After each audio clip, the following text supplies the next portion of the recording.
My baby was an all-around sports star. Basketball, baseball, football. He would try anything, anything. The most loving person in the world. He was my best friend.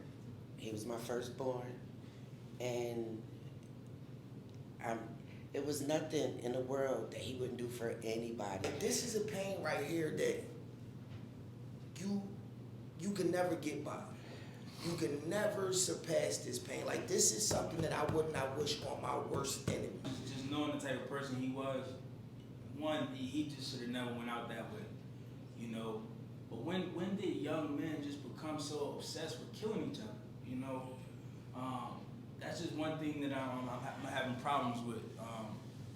But I'm definitely going to honor his name forever. So I prosecuted Tyyon Bates, Quasi Lopez, and Eric Reed for the August 11th, 2023 murder of Nasir Folk, Nyreese Moore, and Isaiah Williams.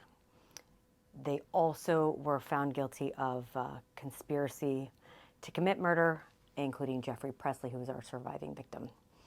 They were also convicted of 4 counts of recklessly endangering another person for 4 John/Jane Doe victims, little babies under the age of 6, who were observed on video fleeing from the scene. Just before 6 o'clock on August 11th, 2023,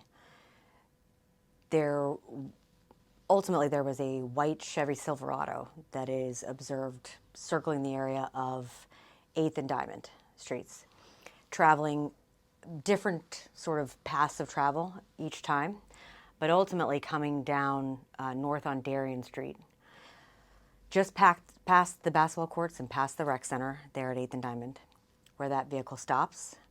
Multiple individuals get out of that vehicle. You cannot determine age, sex, race, anything other than the fact that these are multiple, at least 5.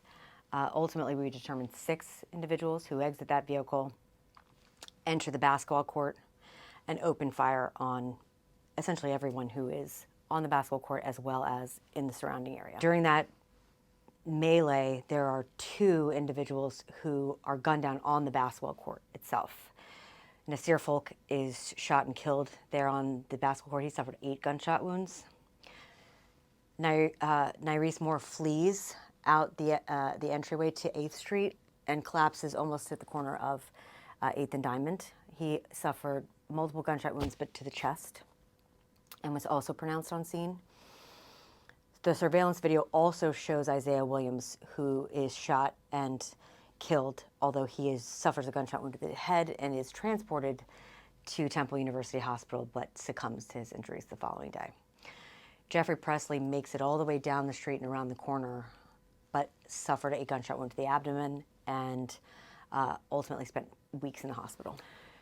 You know, I would say 5 or 10 years ago, we may never have arrested one person for this case, let alone many.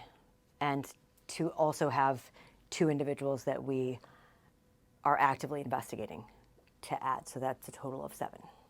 And ultimately, this shows sort of like the evolution of what kinds of evidence we use and are using. During the course of the investigation, did obtain phone records to placed individuals before and after the incident. We had really great detective work and great work from the 26th District police officers from that 5 squad that really were able to identify sort of our suspects at the very beginning, told us where it is that they hang out, and allowed us to sort of surreptitiously and accidentally obtain the purchase of the vehicle used in the incident. And we're talking about now high definition video, where you absolutely can make identifications.